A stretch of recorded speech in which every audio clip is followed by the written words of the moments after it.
The sky above Seoul burned orange and red.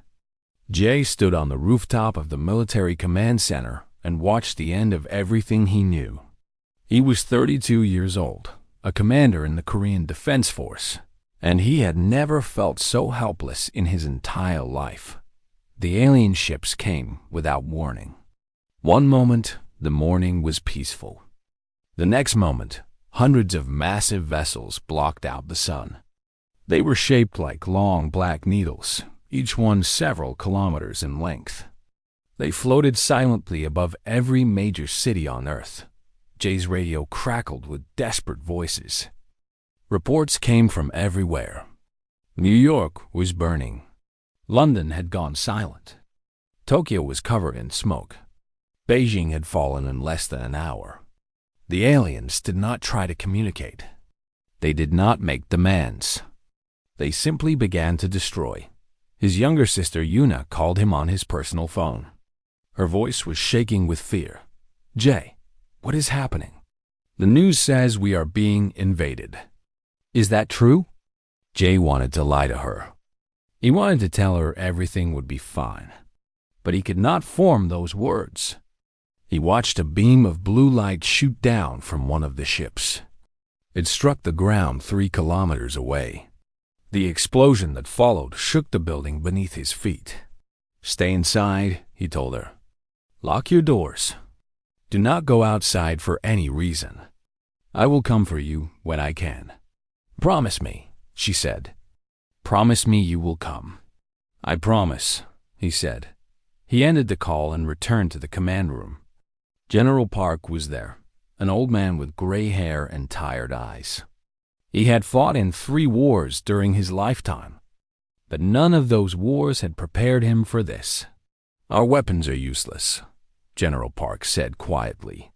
"We hit their ships with everything we have. Missiles, jets, artillery. Nothing works. Their shields absorb all damage." Jay looked at the screen showing satellite images. He could see the alien ships spreading across the planet like a disease. They moved slowly and deliberately, as if they had all the time in the universe. "Who are they?" Jay asked. "What do they want?" "We do not know," the general answered. "They have not spoken to us. They have not answered any of our signals. They are simply erasing us." The invasion lasted only 6 days. 6 days to end human civilization. 6 days to destroy thousands of years of history, culture, and progress. The aliens called themselves the Veltari, though humanity only learned this name later. They were tall creatures with gray skin and 4 arms. Their eyes were completely black, showing no emotion, no mercy. On the 3rd day, Jay led a small team into the city to rescue survivors. The streets were filled with rubble and ash. Buildings that had stood for centuries were now nothing but broken concrete and twisted metal.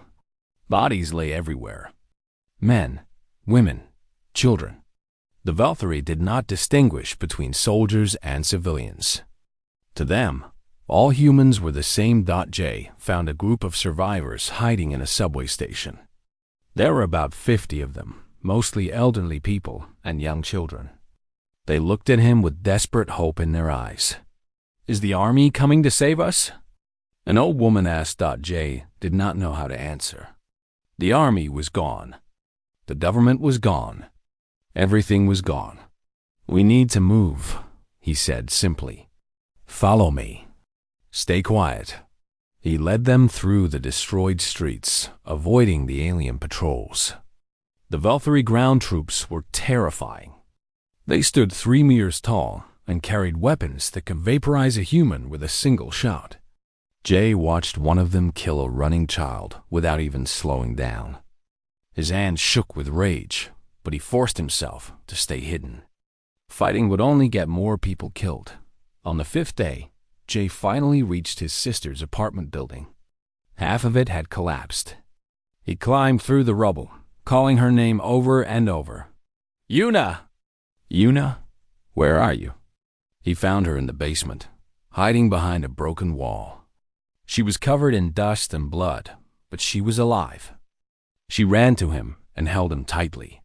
"I knew you would come," she whispered. "I knew it." But their reunion did not last long. On the sixth day, the Valkyrie began collecting survivors. They moved through the cities with floating platforms, gathering humans like farmers gathering crops. Anyone who resisted was killed instantly. Jay and Yuna were captured near the Han River. A Valkyrie soldier grabbed Jay by the arm with incredible strength. Another soldier pulled Yuna away from him. She screamed his name as they dragged her toward a different platform. "Yuna!" Jay shouted. He tried to fight, but the alien struck him across the face. The blow sent him crashing to the ground. His vision went dark around the edges. The last thing he saw was his sister's face, growing smaller and smaller as the platform carried her away. When Jay woke up, he was inside a massive ship. Thousands of humans were packed together in a cargo hold like animals. The air smelled of fear and despair. People were crying, praying, begging, but no one was listening. A Valkyrie officer walked among them. He spoke through a device that translated his words into human language. "You are now property of the Valkyrie Empire," the alien said. His voice was cold and flat. "Your planet belongs to us. Your lives belong to us. You will work in our mines, our factories, our farms. Those who obey will live. Those who resist will die. This is your only future now." Jay looked around at the broken faces of his people. Children clung to their parents. Elderly couples held hands and wept. Young men stared at the floor with empty eyes. Everything they had ever known was gone. Their homes, their families, their freedom. An old man sitting next to Jay spoke quietly. "Maybe it is better to die than to live like this." Jay shook his head slowly. "No," he said. "We survive. As long as we survive, there is hope." The old man laughed bitterly. "Hope for what? Look at us. We are nothing to them. We are insects." Jay did not answer, but deep inside his heart, a fire began to burn. It was small at first, just a tiny flame of anger and determination. But he knew that flames could grow. He knew that even the smallest spark could become a great fire if given enough time. He made a silent promise to himself that day. He would survive. He would find Yuna again. And someday, somehow, he would make the Valkyrie pay for what they had done. The ship's engines roared to life. Through a small window, Jay watched Earth grow smaller and smaller until it was just a tiny blue dot among the stars. Then even that disappeared. Humanity's homeworld was gone. But humanity itself was not finished. Not yet. The Valkyrie believed they had conquered a weak and primitive species. They believed humans were nothing more than useful slaves.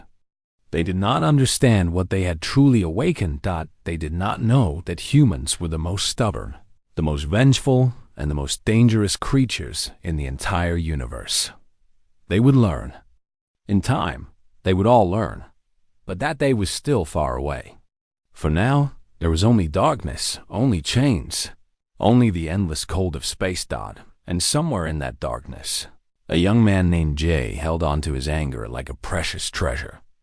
He would need it for what was coming. 200 years passed. The galaxy forgot about humanity. The Valkyrie recorded the conquest of Earth as a minor event in their long history. They wrote that humans were a primitive species, useful only for simple labor. They wrote that human civilization had been completely destroyed. They wrote that there was nothing left to fear. They were wrong. In the deepest reaches of uncharted space, far from any trade routes or military patrols, something was growing. A collection of ships, hidden among the asteroids of a dead star system. It was small at first, just a few stolen vessels and a handful of escaped slaves. But over the decades, it grew into something much larger. Captain Day stood on the bridge of the warship Unity. He was young for a captain, only 35 years old. His grandfather had been one of the first human slaves to escape the Valtteri mining colonies. His father had spent his entire life building this hidden fleet. Now it was Day's turn to lead. The fleet consisted of 47 ships of various sizes. Some were stolen Valtteri vessels. Others were built from scratch using salvage materials. None of them looked impressive, but every single one of them carried weapons that would have shocked any Valtteri engineer. Hannah walked onto the bridge, carrying a data tablet. She was the chief engineer of the fleet, and she was perhaps the most important person in their entire civilization. She was small, barely 160 centimeters tall, with short black hair and eyes that never stopped thinking. "The new power core is ready," she told Day. "We tested it this morning. It produces 3 times more energy than any Valtteri reactor of the same size." Day smiled. "How is that possible?" Hannah shrugged. "The Valtteri stopped improving their technology centuries ago. They are powerful, but they are lazy. They conquered so many species that they forgot how to innovate. They just take technology from others and use it. They never create anything new. And we do? We had no choice," Hannah said. "We started with nothing. We had to learn everything from the beginning. And we learned faster than anyone thought possible. This was the great secret of humanity's survival. The Valtteri had underestimated them completely.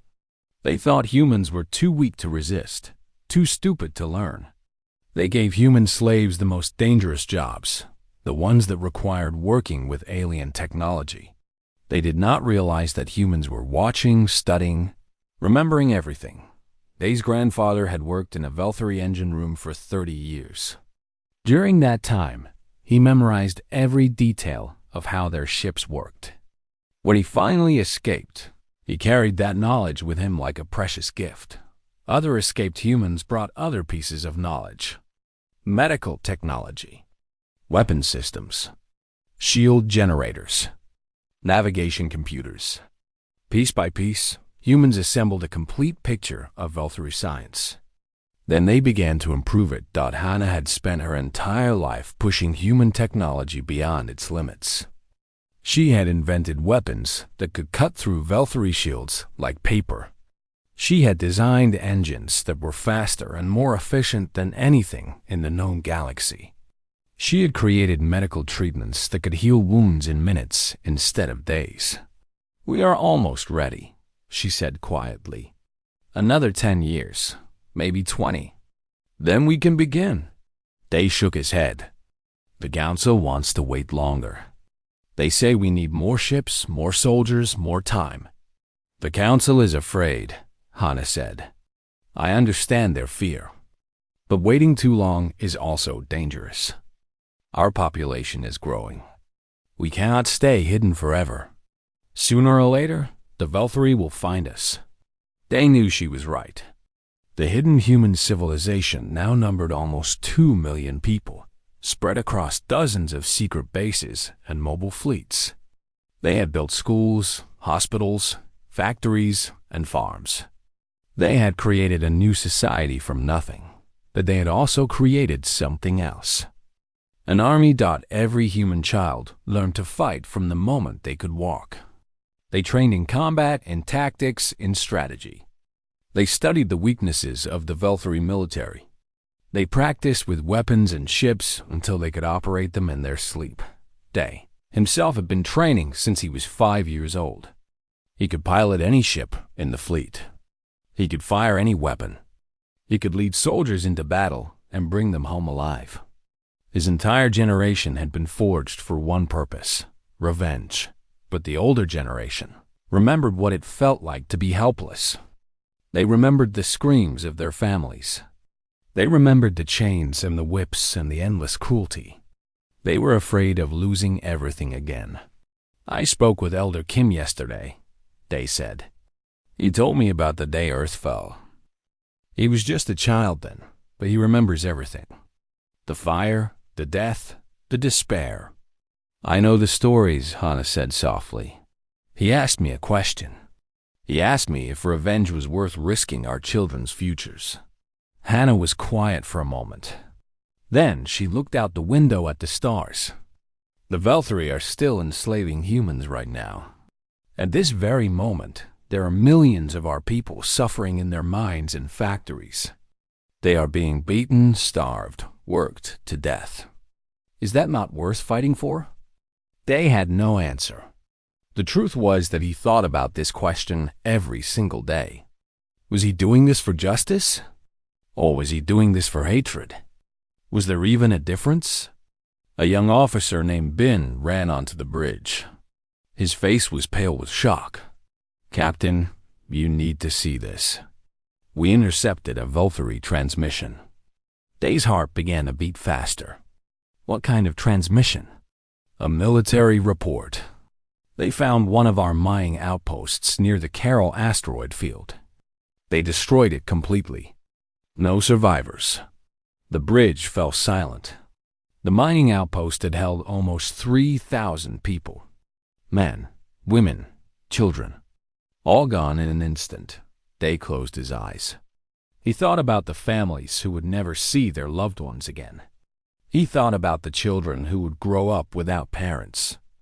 He thought about the endless cycle of pain and loss that had defined human existence for 2 centuries. When he opened his eyes, they were filled with cold determination. "Call a meeting of all ship captains," he said. "Tonight." Hannah looked at him with surprise. "What are you planning?" "I am planning to end this," Day said. "No more hiding. No more waiting. It is time for the Velthari to learn that humanity is not extinct." That night, they stood before the assembled leaders of the human fleet. There were captains, generals, scientists, and council members. Some were old and cautious. Others were young and eager. But all of them shared the same history, the same pain, the same dream. "For 200 years we have lived in the shadows," they began. "We have hidden ourselves from the galaxy. We have built our strength in secret. We have waited for the right moment." He paused and looked at each face in the crowd. That moment has come. The Velthari believe we are weak. They believe we are scattered and broken. They do not know what we have become. It is time to show them. Elder Kim stood up slowly. His hands were shaking, but his voice was steady. "I was there when Earth fell," he said. "I saw our world burn. I spent 80 years as a slave before I escaped. I know the cost of war better than anyone." The room was completely silent. "But I also know the cost of doing nothing," Kim continued. "I have watched generations of our children grow up in hiding, always afraid, never free. That is not living. That is merely surviving." He looked at Day with ancient eyes full of sorrow and hope. "If you believe we are ready, then I will stand with you. Let us finish what our ancestors started. Let us take back our place among the stars." One by one, the other leaders stood up. Captains, generals, scientists, council members, old and young, cautious and bold. They all stood together. Hannah leaned close to Day and whispered, "This is really happening." Day nodded slowly. "Yes, this is really happening." The next morning, the human fleet began preparations for war. Ships were loaded with weapons and supplies. Soldiers said goodbye to their families. Engineers made final adjustments to engines and shields, and deep in the heart of every human being, a flame that had been burning for 200 years grew brighter than ever before. The time of silence was ending. The time of thunder was about to begin.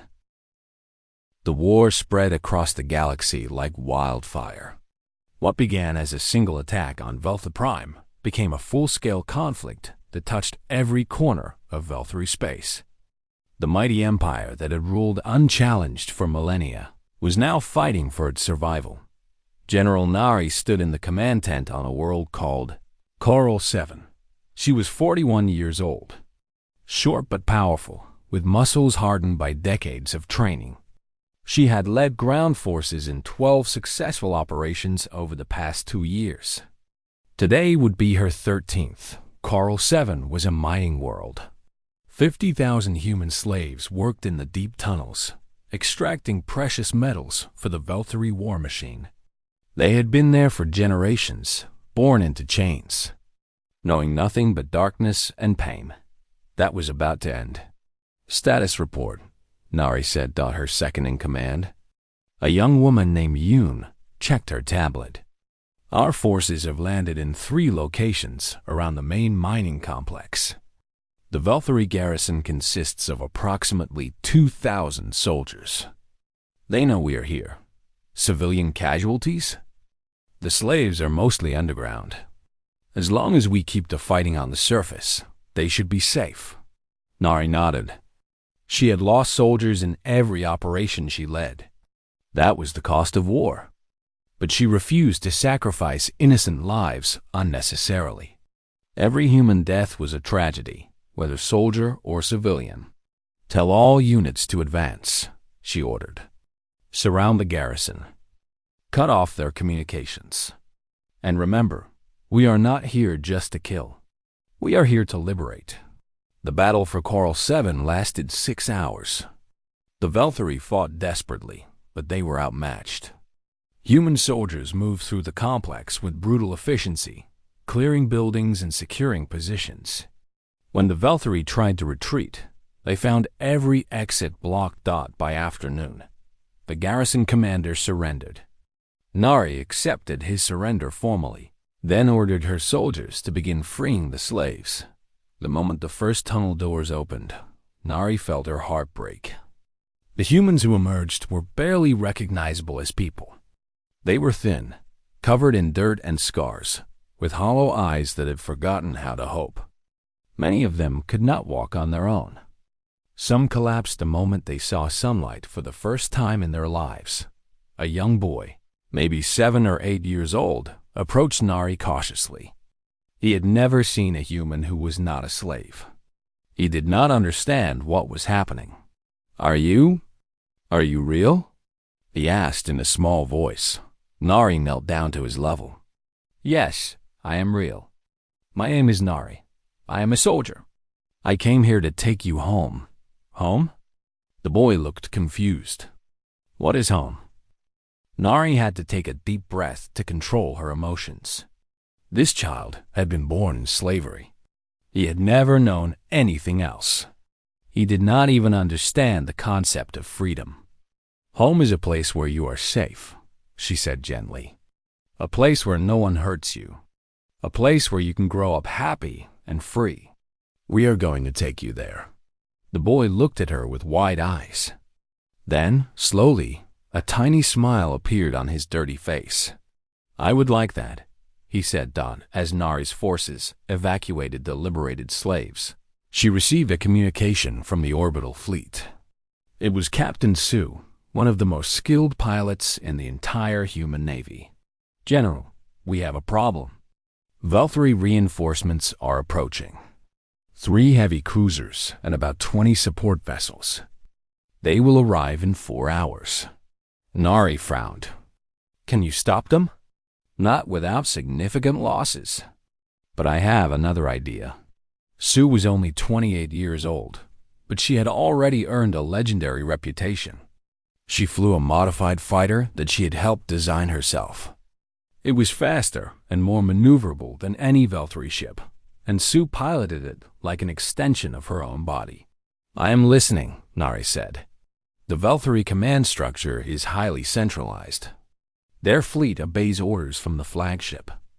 If we can disable the flagship, the other ships will fall into confusion. They might even retreat. And you think you can disable a heavy cruiser with a single fighter?" Sue laughed. "Not with weapons. But I can get inside their shield envelope and plant a virus in their systems. Engineer Hannah gave me a new program that can shut down their entire power grid." Nari considered this. It was insanely risky. If Sue failed, she would die alone in the darkness of space. But if she succeeded, thousands of human lives would be saved. "Do it," Nari said. "And Sue? Come back alive." "I always do, General." 3 hours later, Sue launched her fighter toward the approaching Veltari fleet. She flew alone, a tiny speck of metal against the vastness of space. Her heart was pounding, but her hands were steady. The Veltari detected her immediately. They must have thought she was crazy.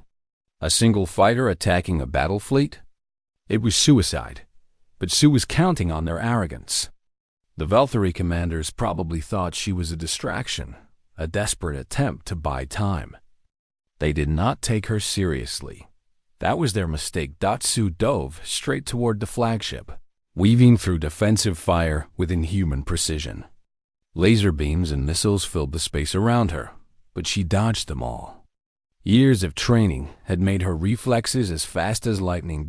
She reached the flagship's shield envelope and slipped through a gap that existed for only a fraction of a second. Now she was inside their defenses, flying along the hull of the massive cruiser. The Veltari finally realized the danger. Point defense guns swiveled toward her. Alarms screamed throughout the ship, but it was too late. Sue found an access port near the engine section. She matched speeds with the cruiser, opened her cockpit, and personally attached Hana's device to the hull. The magnetic clamps locked into place. Green lights indicated that the virus was uploading. 10 seconds. That was all she needed.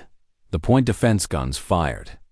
Sue threw herself back into her cockpit and accelerated away. A laser beam grazed her wing, sending her ship spinning. Warning lights flashed. Smoke filled the cockpit, but she was alive. And behind her, the Veltari flagship went dark. Every light on the massive ship flickered and died. Its engines stopped. Its weapons fell silent. It began to drift helplessly through space. The other Veltari ships did exactly what Sue had predicted. Without orders from their flagship, they panicked. Some tried to continue the attack. Others began to retreat. None of them coordinated with each other. The human orbital fleet took full advantage of the confusion. They tore into the disorganized Veltari formation with devastating effectiveness. Within an hour, the enemy reinforcements were destroyed or fleeing.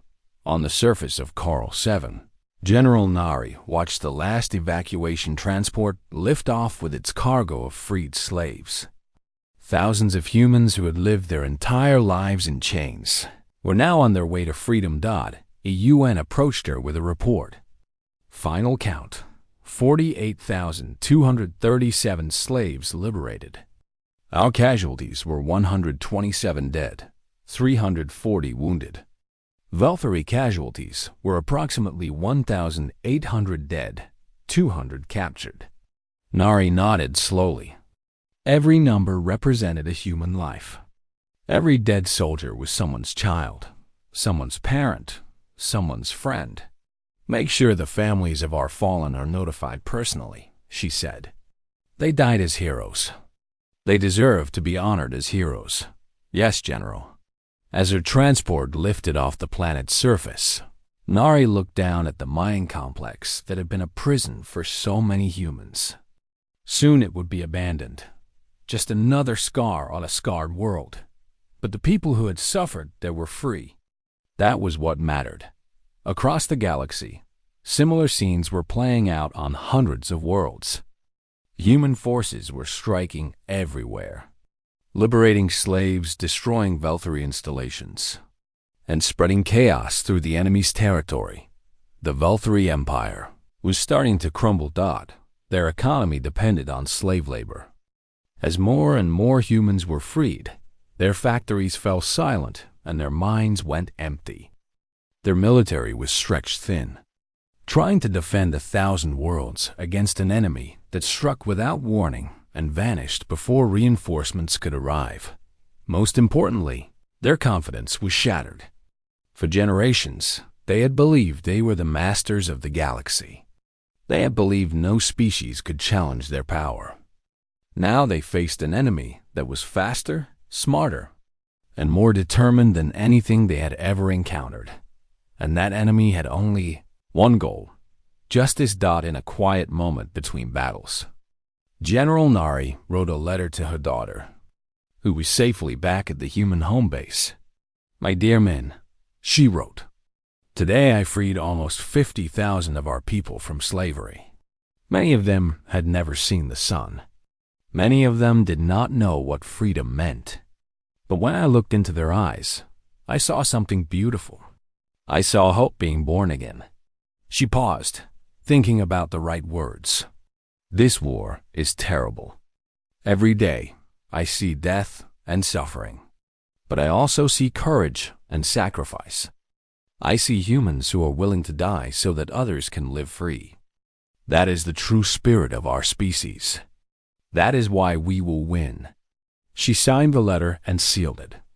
Tomorrow, there would be another battle, another world to liberate, another step toward victory.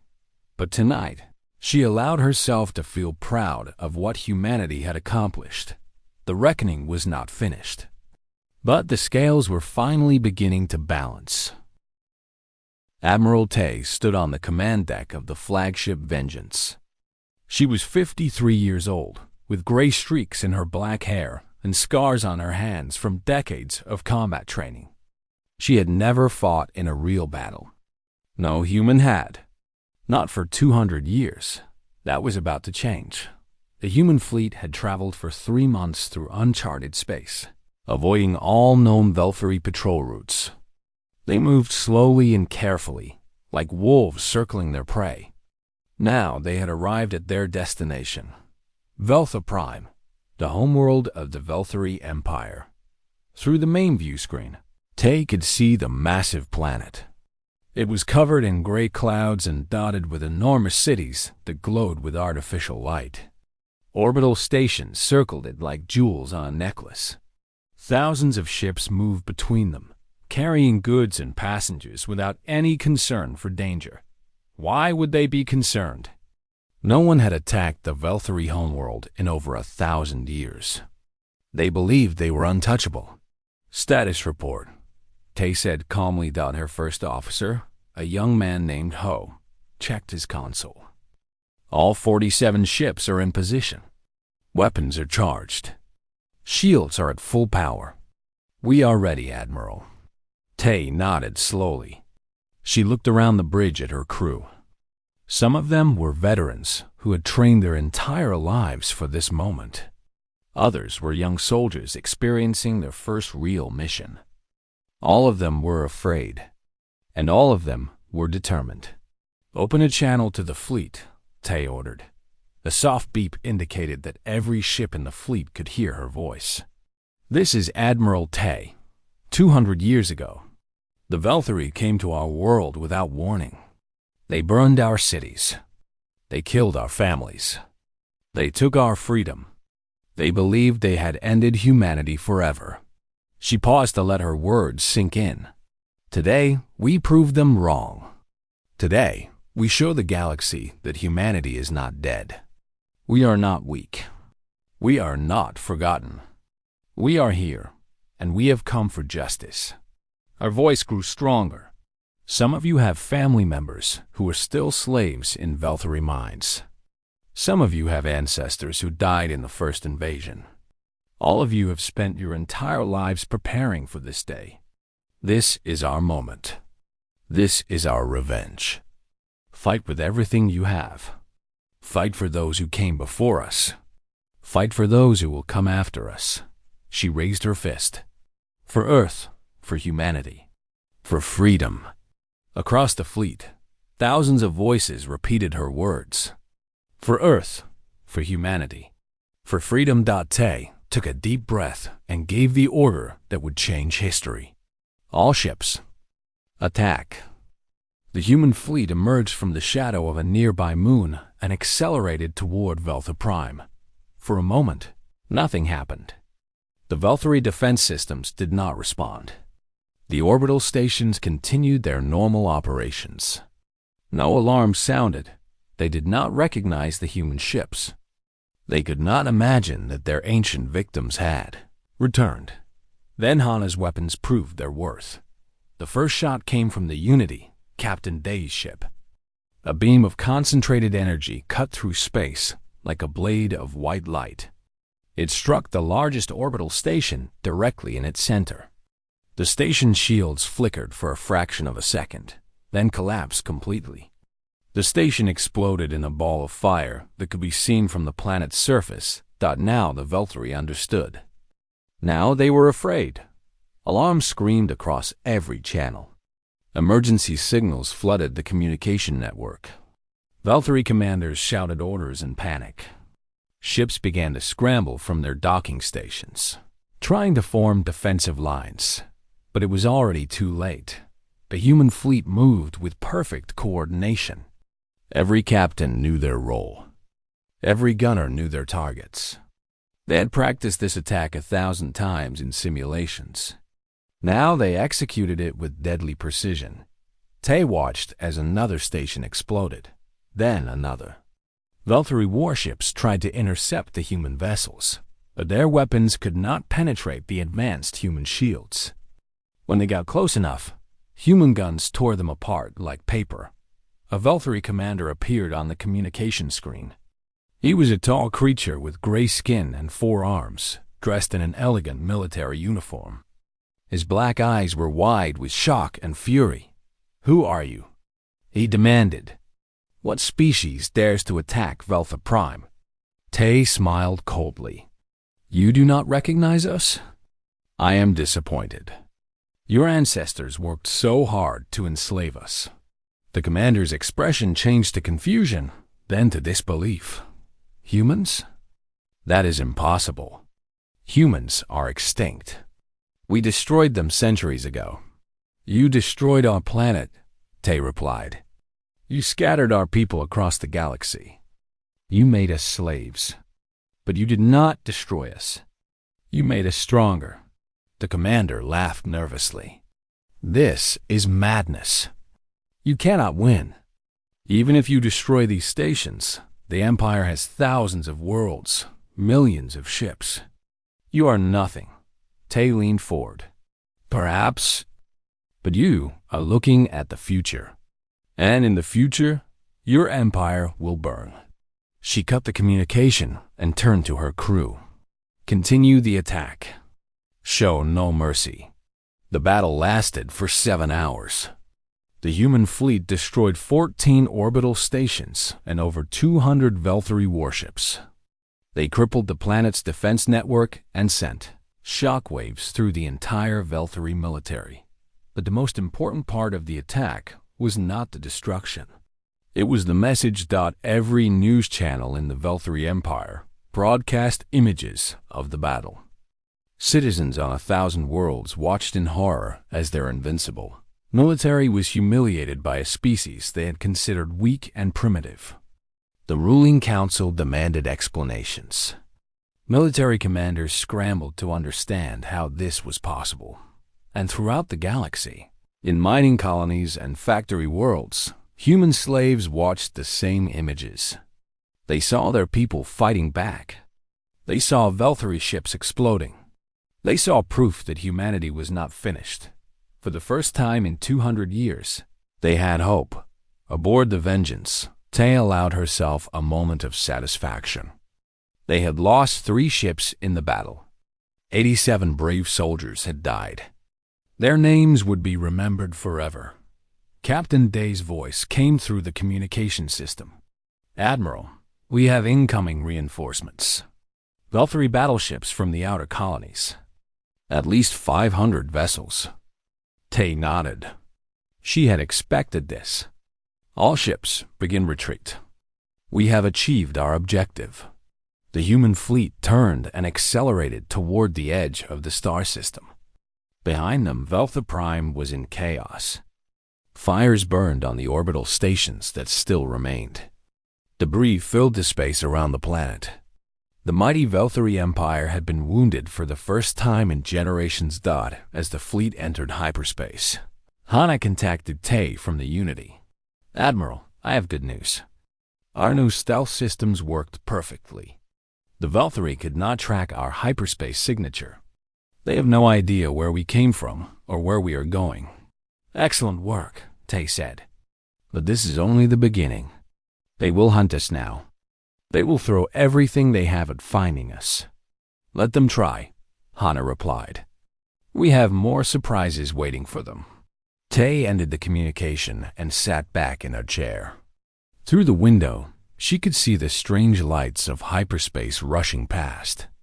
Somewhere out there, millions of humans were still suffering in slavery.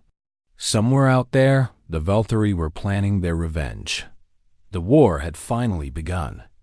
After 2 centuries of silence, humanity had announced its return in the most dramatic way possible.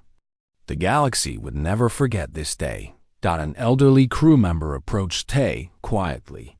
His name was Wu, and he served as the ship's historian. He had spent his entire life documenting the history of humanity's exile. Admiral, he said softly, I have been recording everything. Future generations will know what happened here today. Tay looked at him. What will you tell them? Wu thought for a moment. I will tell them that this was the day the stars learned to fear humanity again. I will tell them that our ancestors' suffering was not in vain. I will tell them that today, we took the first step toward reclaiming our place in the universe. Tay smiled.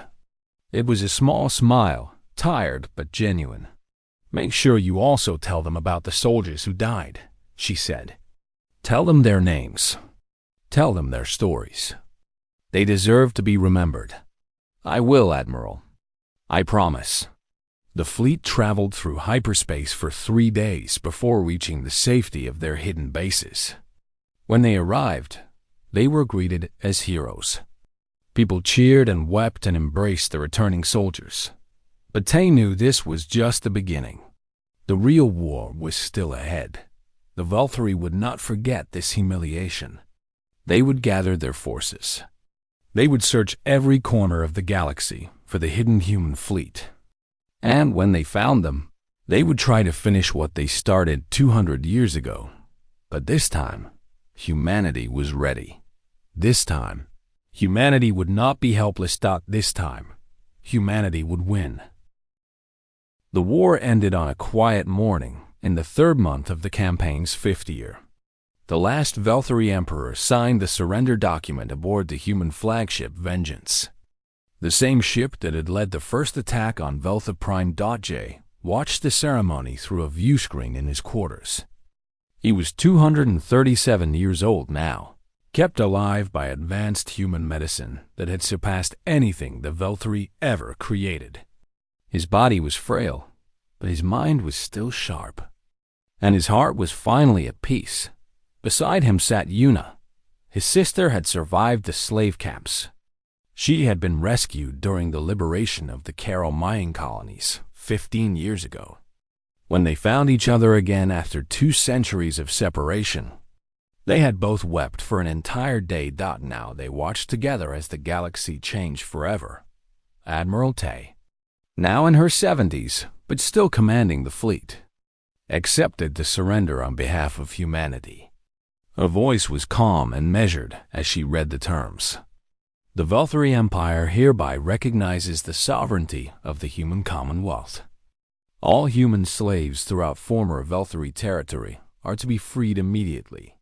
All stolen property, including the planet Earth, is to be returned to human control. The Velthari military is to be reduced to defensive forces only.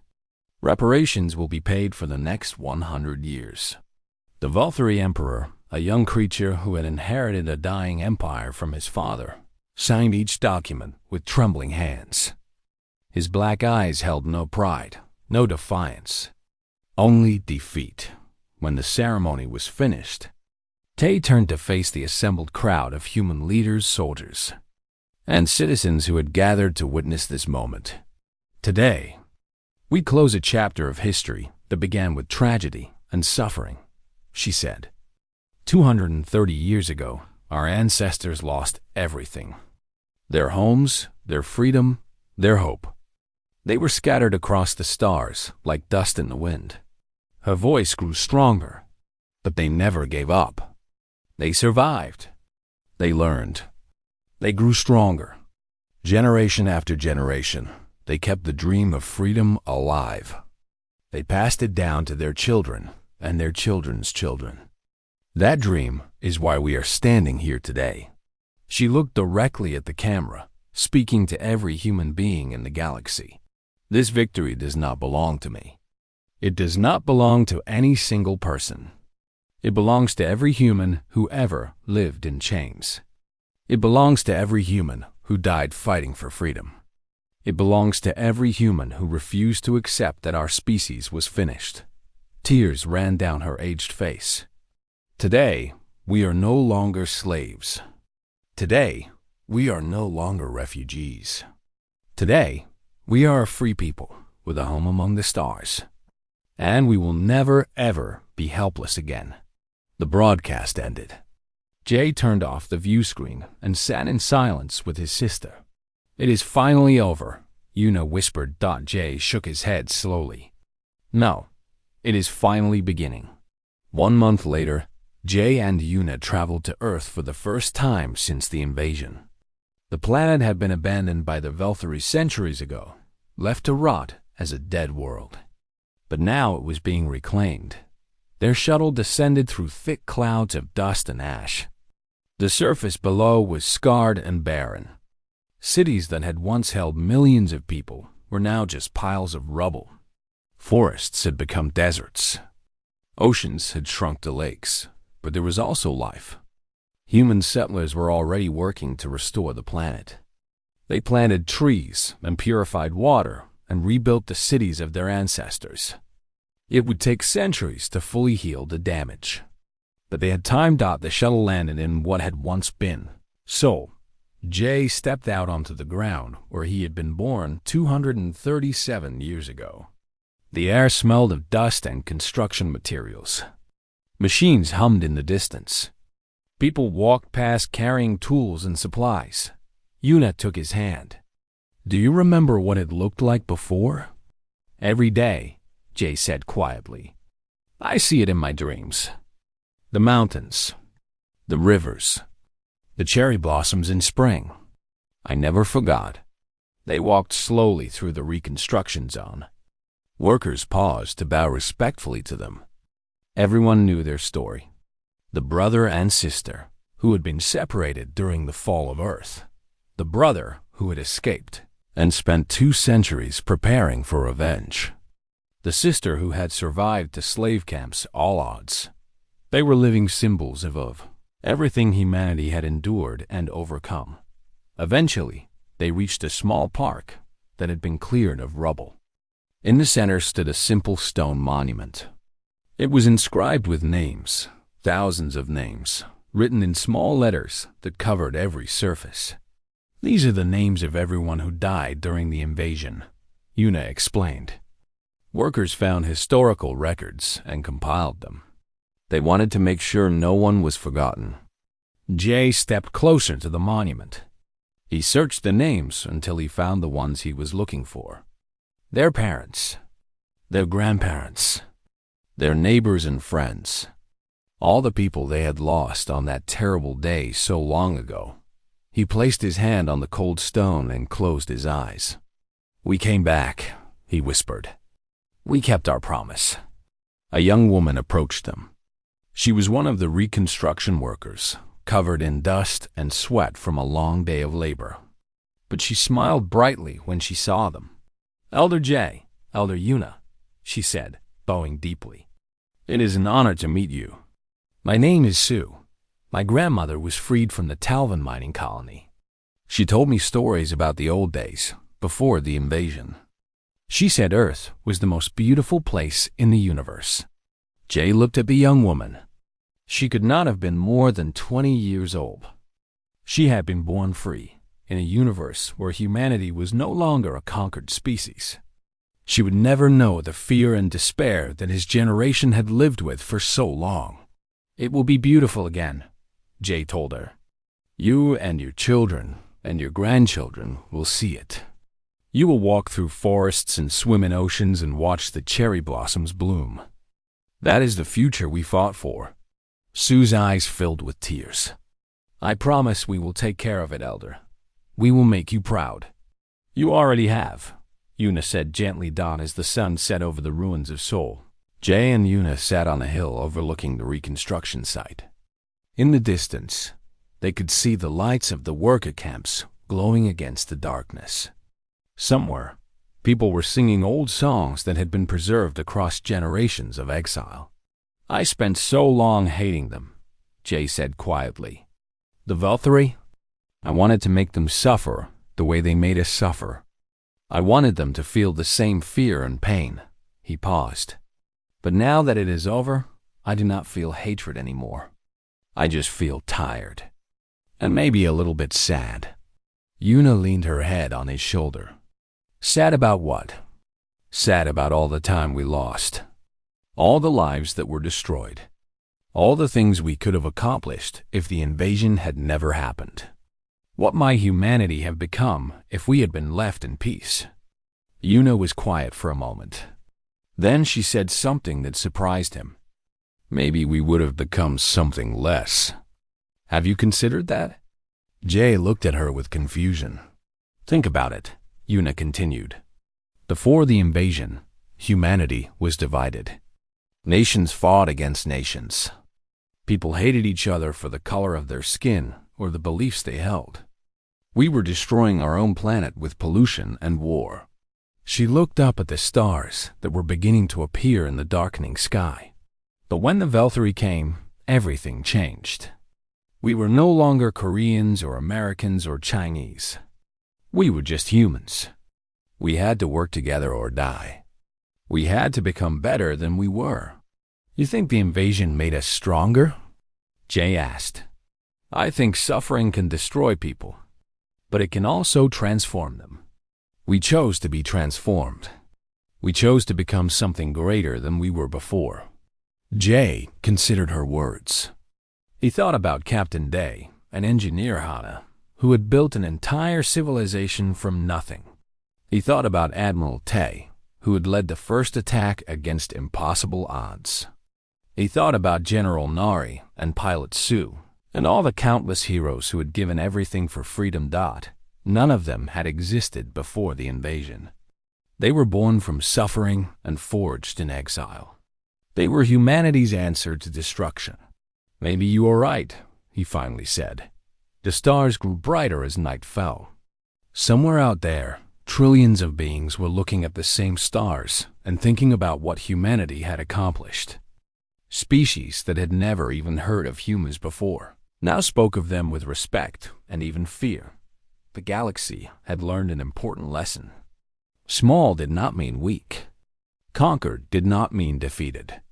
And the most dangerous creature in the universe was a human with nothing left to lose. Jay took his sister's hand and smiled. I am glad we survived, Una. I am glad we got to see this day. Me too, brother. Me too. They sat together in comfortable silence, watching the stars, listening to the songs of their people drifting up from the camps below. Once, humanity had been helpless. Once they had been scattered and forgotten.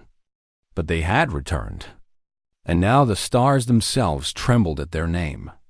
This was not the end of their story. It was the beginning of something new. Something magnificent. And whatever came next, humanity would face it together. As free people. As conquerors of their own destiny. As children of Earth. Forever and always.